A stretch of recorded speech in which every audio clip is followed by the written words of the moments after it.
Gulat si Ramir sa ikinikilos ng kanyang mag-ina sapagkat ito ang si Trixie at si Patricia ay hindi na nga lumalabas ng bahay.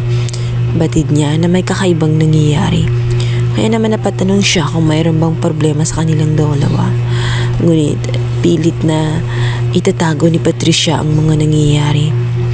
Hindi lumabas ng bahay si Trixie dahil natatakot siya. Dahil alam na niya ang katotohanan na ang kanyang palang ina na dinedepensahan niya noon ay totoo pa lang sa lari ng lahat. Unti-unti na ngang umalingasaw ang baho nga ni Alon at itong si Patricia. Hindi na nila maitatago pa ang lahat dahil unti-unti na ngang malalaman ng madla kung ano talaga ang punot dulo at kung sino talaga ang salarin na hanggang ngayon ay hindi pa nakikita at hindi pa rin nagbabayad at patuloy pa rin nabubuhay ng malaya.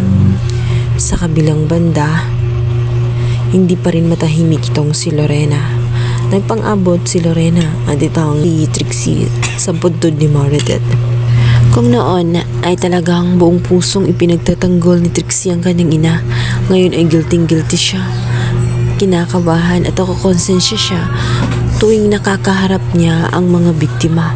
Dito nga ay harap-harapan na sinabi ni Lorena na kung sino man ang pumatay kay Meredith ay may malaki ang hinala niya na yun din ang naging salarin sa pagkamatay ni Ino, kung kaya't gagawa siya ng paraan nang sa ganun magkaroon ng linaw ang lahat at mabigyan ng hustisya ang kanyang anak na si Ino.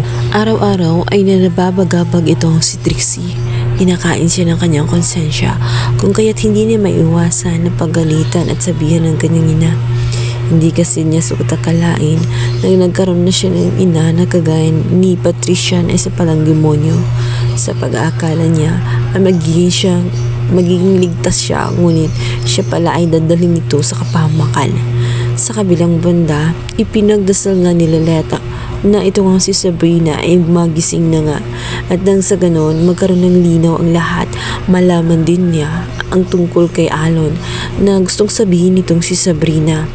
Batid niyang yun ay makakatulong. Si Sabrina na lang ang natitirang alas nga nitong si Lelet upang sa ganon mailayo sa kapahamakan ang kanyang anak na si Era, kung saan tuluyan na ngang namanipula nitong si Alon sa pag-aakalang malinis ang kanyang intensyon sa kanyang kapatid, kulit ang katotohanan ay ginagamit lamang niya ito at nag-a-after siya sa kayamanan na makukuha nitong si Era. Sa kabilang banda, excited naman itong si Era sa kanyang nalalapit na kasal. Ngunit nalulungkot din siya dahil nga hindi na niya makasama ang kanyang ina sa altar. Alam nga matagal na nga itong patay. Wini-wish niya na sana nga siya ang magdadala at maghahatid nito sa altar, ngunit hindi na niya magagawa. Subalit kahit patay na nga itong si Meredith, tela naroon pa rin ito at gumagabay lalong-lalo na kay Lelet at sa kanyang anak na si Era. Tala ayaw nito na mapahamak, lalong-lalo na at nakaaligid nga sa kanya ay hindi mabuting tao na ito nga si Attorney Alon, kung saan may masamang intensyon sa kanyang anak. At sa pamamagitan nga ni Sabrina, habang lumilipas nga ang mga araw, unti-unti na nga itong gagaling at didinggin na rin ang dasal nga nitong si Lelet na magising na nga ito isang araw nang sa ganun malaman niya kung ano talaga ang tinatago-tago nitong si Attorney Alon. At dumating na nga ang araw kung saan gising na nga itong si Sabrina. Dito na nga ay sasalaysay na niya ang lahat ng kanyang nalalaman tungkol kay Attorney Alon na ikakagulat naman ni Lelet.